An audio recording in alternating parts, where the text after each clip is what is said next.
That's a lot of press. Congratulations. You bring them out. You really bring them out. Today, I'm delighted to welcome Israeli Prime Minister Benjamin Netanyahu back to the White House. It's a wonderful feeling and a wonderful event. We had fantastic talks, and thank you very much with your staff. He's the first foreign head of state to visit during our administration, and Bibi, I want to say it's an honor to have you with us. Over the past 4 years, the U.S. and the Israeli alliance has been tested more than any time in history. But the bonds of friendship and affection between the American and Israeli people have endured for generations, and they are absolutely unbreakable. They are unbreakable. I'm confident that under our leadership, the cherished alliance between our two countries will soon be stronger than ever. We had a great relationship. We had great victories together 4 years ago. Not so many victories over the past 4 years, however. In my first term, Prime Minister and I forged a tremendously successful partnership that brought peace and stability to the Middle East like it hadn't seen in decades. Together, we defeated ISIS. We ended the disastrous Iran nuclear deal, one of the worst deals ever made, by the way, and imposed the toughest ever sanctions on the Iranian regime. We starved Hamas and Iran's other terrorist proxies, and we starved them like they had never seen before. Resources and support disappeared for them. I recognized Israel's capital, opened the American embassy in Jerusalem, and got it built, by the way. Built it too. How could we forget that, right? I mean, we know he's done a lot for Israel.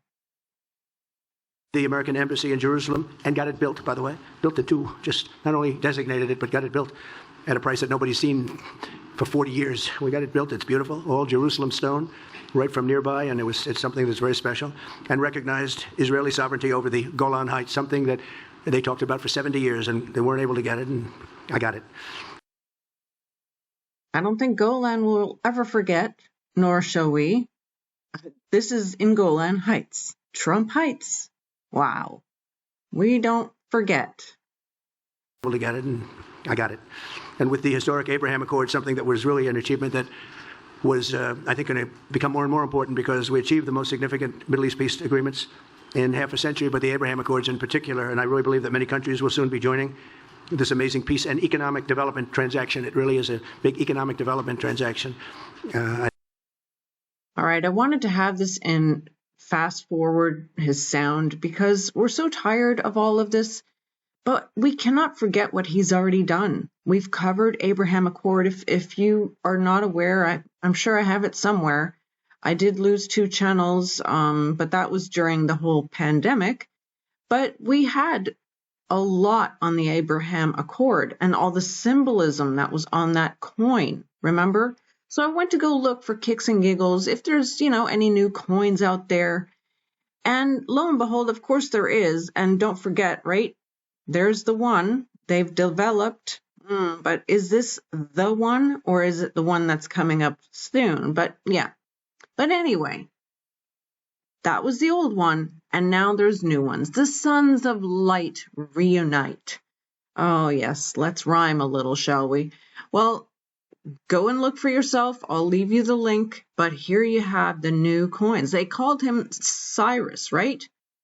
And what does it say on this new coin? This is the new one. The Lord is on my side. I wonder when they use the term Lord, are they meaning our Lord and Savior Jesus Christ? No, Jewish people would not allow that. Behold, the protector of Israel will neither slumber nor sleep. Well, no, that's true. He does not slumber or sleep, and he is not blind to all that they are doing. Notice that it also says, Cyrus is my anointed king. Remember how even in the Bible, God allowed them to have a king because they kept asking for a king. Well, I guess they're wanting another king instead of looking to God as being the king. Oh boy, how are Christians not aware of A, who Trump is, or who Israel currently is? Hi, let's keep going. There's something you gotta hear, and I'll slow it down in the spot that I think you're gonna want to listen. Let's keep going. The horrors of October 7th would never have happened if I were president.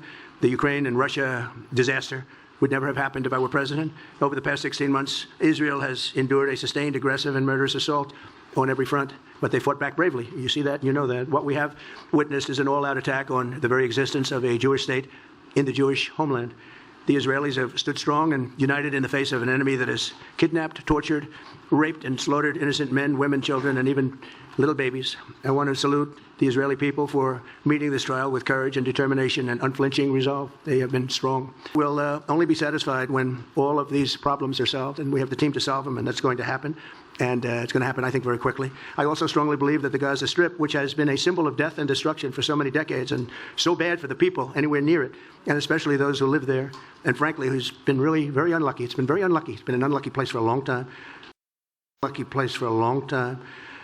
Being in its presence just has not been good, and it should not go through a process of rebuilding and occupation by the same people that have really stood there and fought for it and lived there and died there and lived a miserable existence there. Instead, we should go to other countries of interest with humanitarian hearts, and there are many of them that want to do this, and build various domains that will ultimately be occupied by the 1.8 million Palestinians living in Gaza, ending the death and destruction and, frankly, bad luck. This can be paid for by neighboring countries of great wealth. It could be 1, 2, 3, 4, 5, 7, 8, 12. It could be numerous sites, or it could be one large site. But the people will be able to live in comfort and peace, and we'll make sure something really spectacular is done. They're going to have peace. They're not going to be shot at and killed and destroyed like this civilization of wonderful people has had to endure. The only reason. So they want to send the Gaza people far, far away. Are you listening to them? It's unbelievable. Unbelievable. And then they're going to go in and take over. America wants to go in and take over Gaza. And the Palestinians want to go back to Gaza is they have no alternative. It's right now a demolition site. This is just a demolition site. Virtually every building is down. They're living under fallen concrete that's very dangerous and very precarious. They instead can occupy all of a beautiful area with homes and safety, and they can live out their lives in peace and harmony instead of having to go back and do it again. The U.S. will take over the Gaza Strip, and we will do a job with it, too. Oh, wow. Just kind of like the demolition of L.A., right? I mean, seriously, just wow. Harmony instead of having to go back and do it again. The U.S. will take over the Gaza Strip, and we will do a job with it, too. We'll own it and be responsible for dismantling all of the dangerous unexploded bombs and other weapons on the site, level the site and get rid of the destroyed buildings, level it out, create an economic development that will supply unlimited numbers of jobs and housing for the people of the area. Do a real job, do something different. Yeah, just not the Gaza people.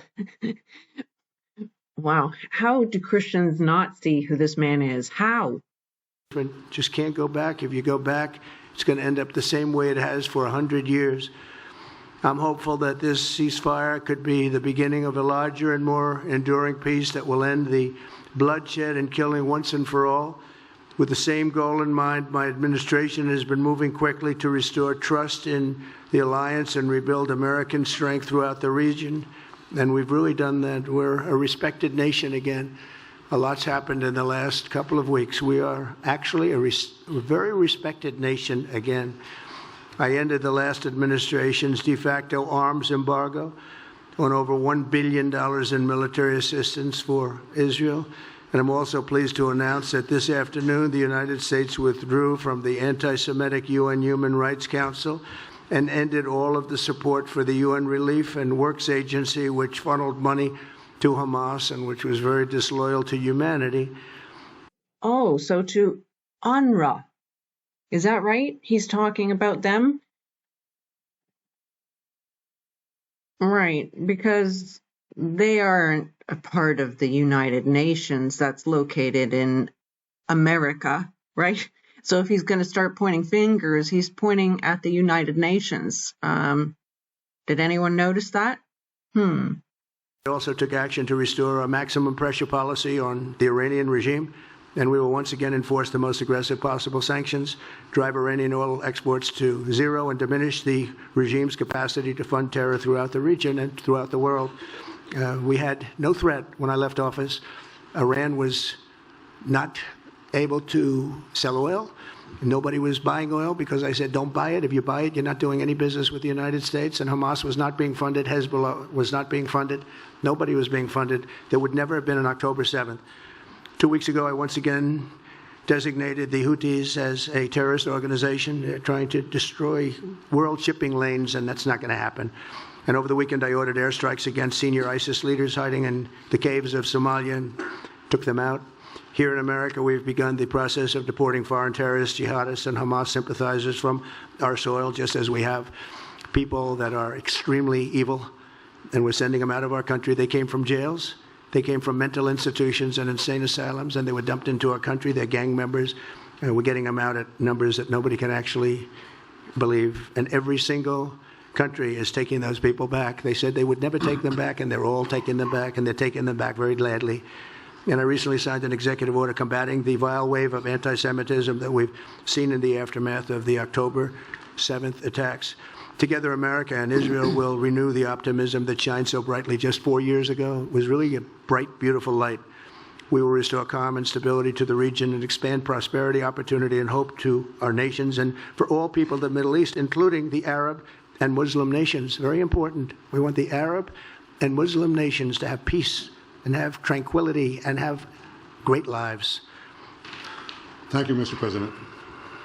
I'm honored that you invited me to be the first foreign leader to visit the White House in your second term. This is a testament to your friendship and support for the Jewish state and the Jewish people. I've said this before. I'll say it again. You are the greatest friend Israel has ever had in the White House. And that's why That's all we needed to hear. He is their king.